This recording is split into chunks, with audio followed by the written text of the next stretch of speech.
He had fired people before. Executives, managers, men in suits who shook his hand on the way out and pretended not to hate him for it. He had done it cleanly, professionally, without losing a night of sleep, because in Carter Jones's world, decisions were made with the head, not the heart, and sentiment was a luxury that had no place in a boardroom or a balance sheet. But he had never fired anyone quite like this. She wasn't crying. That was the thing that stayed with him. Most people cried, or came close to it, that involuntary shine in the eyes, the jaw held just a little too tight. Sheila Rodriguez simply stood in his kitchen, in her pale blue uniform, with her empty tote bag and her quiet, and nodded once. Like a woman absorbing a blow she had always known was coming. Like a woman who had been bracing for this exact moment her entire life and had simply been waiting for the world to catch up. He told himself he did the right thing. He told himself this on the conference call. He told himself this over his $60 lunch. He told himself this while his CFO walked him through numbers that would make most people weep with relief. He almost believed it. Until something small and stubborn refused to leave him alone, the image of her hands as she bent down to pick up the spilled container of food off his floor. Careful, respectful, like it still mattered. Like he still mattered, even now. She was stealing food, not money, not jewelry, not anything he would have missed. Food. And Carter Jones, standing in his 43-floor penthouse with the whole glittering city spread beneath him like something he had personally arranged, found that he could not, for the life of him, stop thinking about why. So he followed her home, and nothing was never the same after that. Welcome to Kindness Arena. If you believe in kindness, second chances, and unseen connections that change lives, please help me prove something wrong. My mother said I wouldn't even reach 1,000 subscribers. Help me show her that stories like this matter and deserve to be heard by hitting the subscribe button, liking the video, comment your thoughts, where you are watching from, and share it with someone who needs it to stay motivated. Your support keeps these powerful true stories alive. The morning Carter Jones fired Sheila Rodriguez, the sky over Miami was the color of a fresh bruise, dark violet bleeding into orange at the edges, the kind of sky that looks beautiful only if you have a window large enough to appreciate it from a safe distance. Carter had a window exactly like that. It stretched 12 feet across the eastern wall of his master bedroom, framing Biscayne Bay like a painting he'd commissioned from God. He stood before it in a silk robe that cost more than most people's rent, holding a cup of coffee prepared by his chef, freshly ground Jamaican Blue Mountain, served at exactly 62 degrees Celsius, the way he liked it. His penthouse sat on the 43rd floor of the Elara Tower, a building he didn't just own an apartment in, he owned the building itself. He owned 4 others like it along the shoreline. He owned a marina. He owned 2 restaurants in Wynwood, a logistics company in Doral, and a sprawling estate in Coral Gables where he sometimes spent weekends when the city felt too loud. Carter Jones, at 47 years old, owned a lot of things. He was thinking about none of them when he walked into the kitchen that morning and saw Sheila standing at the marble countertop with her back to him. She didn't hear him come in, his slippers were soft on the polished floor, and the refrigerator door was partially open, the cool air humming between them. She was hunched slightly, moving quickly, with the kind of efficiency that only comes from practice and guilt. Into the tote bag hanging from her shoulder went a container of leftover roast chicken, the kind his chef had made 2 nights ago for a dinner party of 8. 2 bread rolls wrapped in foil.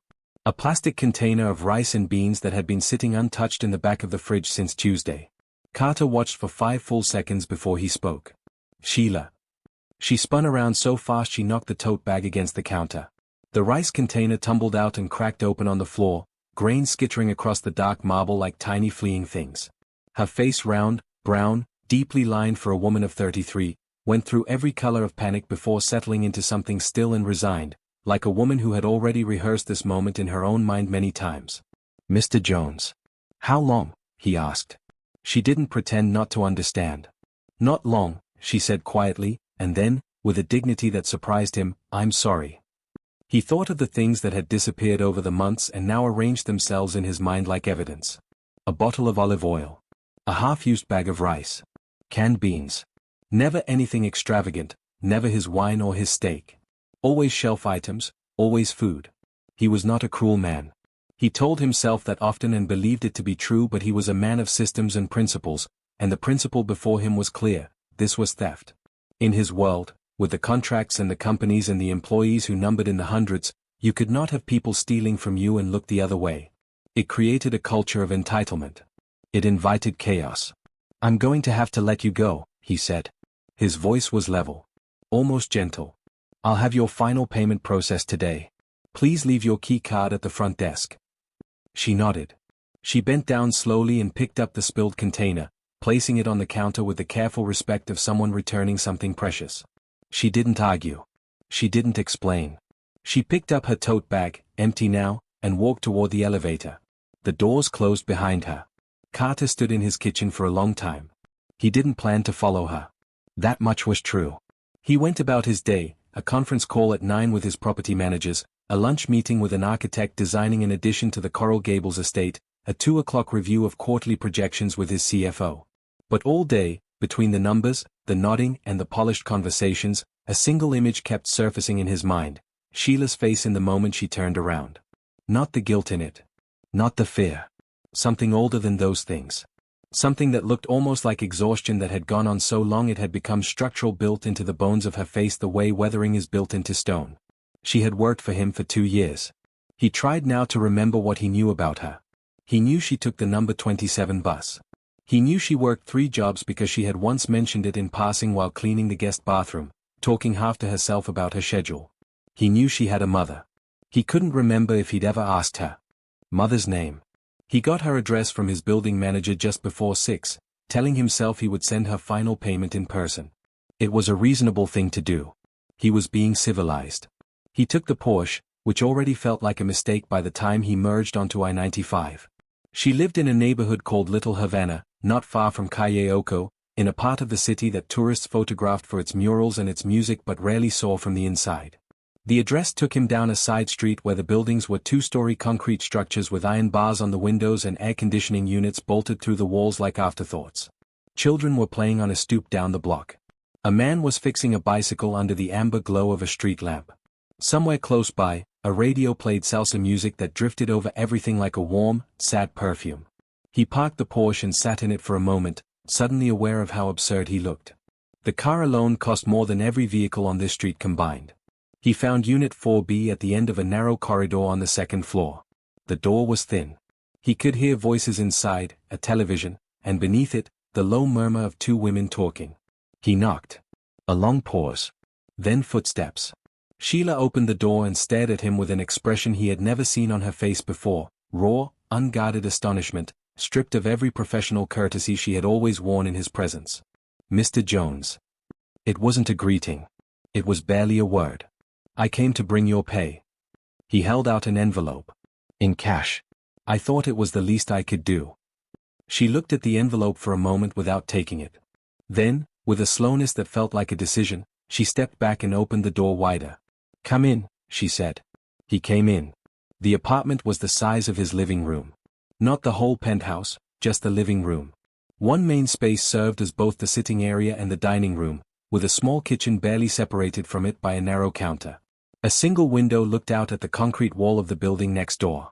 There were 2 doors, one presumably the bedroom, one the bathroom. It was clean. That was the first thing he noticed, and it hit him harder than anything else. Spotlessly, exhaustingly clean. The worn linoleum floor was swept and mopped. The mismatched furniture was arranged with care. On the wall hung a small framed print of the Virgin of Guadalupe and a photograph of a younger Sheila with an older woman in front of what looked like a church somewhere sunbright and green. On the kitchen counter, a pot sat on the stove. He could see, without meaning to, that it contained mostly water and a few floating pieces of plantain. There was a half-eaten sleeve of saltine crackers beside it. Seated at the small kitchen table, wrapped in a faded house robe, was an elderly woman so small she seemed to be disappearing into the chair. She had Sheila's same deep-set eyes, the same strong jaw, worn soft now by age. Her hands, resting on the table, were knotted with arthritis. She was looking at Carter with the patient, unconcerned curiosity of someone who had seen too much of life to be easily startled by any of it. "Mama," Sheila said quietly in Spanish, "this is the man I work for." Worked for, Carter thought. Past tense.